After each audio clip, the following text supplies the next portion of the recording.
Use your hands below the shoulders, Yep. right here, and Yep. I'm just going to do some half press-ups here. Now, Okay. if the person responds, it's kind of hard at first, but after a few press-ups, it gets a little easier. They can go higher. You're really trying to keep this part relaxed and sagging in. Right. This stays this is down. what you don't want to see is this, Brad. Exactly. Good. And quite often we do see this. Good point, their back Bob. is so tight. And the other, what are we looking for, Brad? What's the good sign? If the leg symptoms or the pain in legs start to reduce or go up towards the back. Right. You might even feel more pain in the back.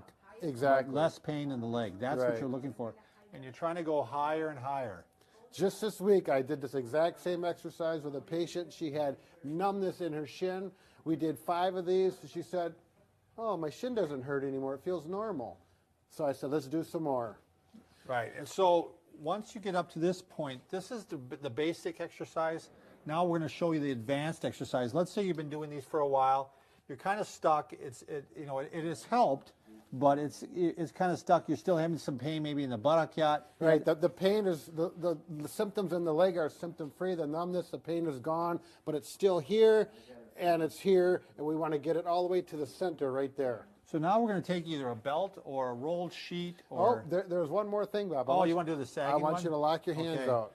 So you're going to get up to the point where you want to make sure that the pelvis is still on the ground. Right here. On the floor. Yeah. And you're going to lock your elbows out and you're just letting it sag like this. And then can we do, you want to do? No, you take a deep breath. Okay, yep, then I'll have the person exhale and relax and just think about this going down and in and arching to a maximum, okay? And as long as the pain goes away here and feels more in the center, you're doing just fine. And if that helps, but you can't get it all the way and you want to get a little more pressure on there, in the clinic, us as therapists, we're going to put our hands on her and do some work that we know how to do. Some extra pressure. But at home, why don't you lay down, Bob? I've seen some people even do this, Brad, Sure. wiggle a little bit like this when they get up in this area here. All right?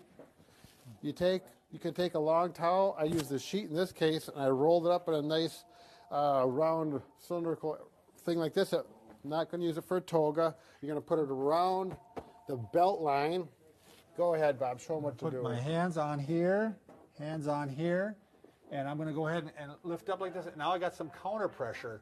Yeah, I don't know if they can see this. Can they see it or not? Yeah, get your arm, there you go, because this goes around the back, it stabilizes the arch in the back, and it does overpressure, what we call. And now you can move it down a little bit further and then put your hands down here and get that part too. There you go. So you can move it along the spine here and give overpressure. Pressure on, pressure off. Pressure on, pressure off. And this is going to work well for people who are not really bending their back like they should. And it's an advanced move.